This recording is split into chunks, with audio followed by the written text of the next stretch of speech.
you're motivated, it's time to get organized and prepared.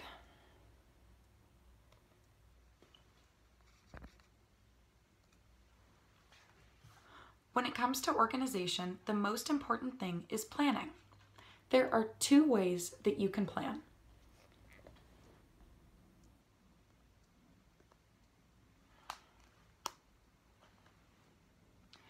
You can use a bullet journal or you can use a planner. Bullet journals are great because you can completely personalize them. They can be very, very simple or very, very intricate, and it's 100% up to you. You can color code them or make them very pretty or whatever you like. The downside of bullet journals is that you have to set up the whole thing yourself because you just get a blank journal, and also they tend to be a lot more expensive than planners. Planners, however, while they are less expensive and pre-set up for you, are a lot less personal. It just is up to you to decide which way you go. Personally, I prefer planners because I tend to get the dates mixed up when it comes to writing out a bullet journal, and also it takes a lot of effort to fully plan out your entire year, essentially. So I have here a photo of a key to a bullet journal, and you can see that they've used different shapes for different things and different colors for different things. They show when it's migrated, canceled, and completed. Over here, I have a planner, and you can see that this person shows what they need to do, where the address is. Very, very simple.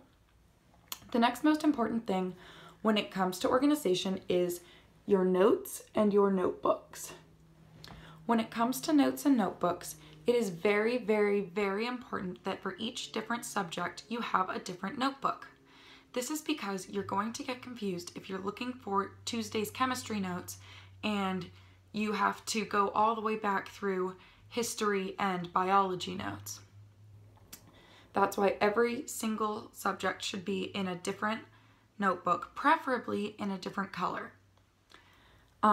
Notes themselves, it really helps to write in blue ink, or really any ink that isn't black or red. This is because it helps you to remember it better. It also helps if you can write some notes in different colors. For example, Monday blue, Tuesday purple, Wednesday blue, Thursday purple again. Whatever. It just helps when you're studying later to remember it.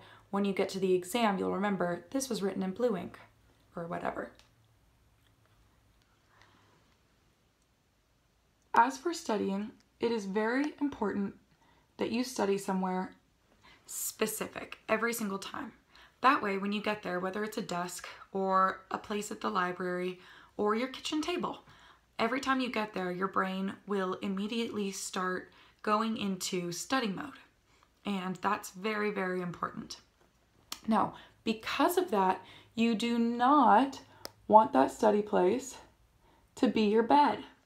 It's very important that you don't study in your bed, and that's for 2 reasons. Your bed is for sleeping. So 2 things could happen if you are to start studying in your bed. First of all, you might get there to start studying and fall asleep. Or you might go to fall asleep, but your brain starts activating, waking up, and getting ready to study, and that keeps you from sleeping. Both of those things are bad for separate reasons. Now that you're organized, it's time to get prepared. When it comes to getting prepared, the most important thing you can do for yourself is read ahead. You absolutely have to read ahead. This way, you know what's coming for the next class. You're prepared.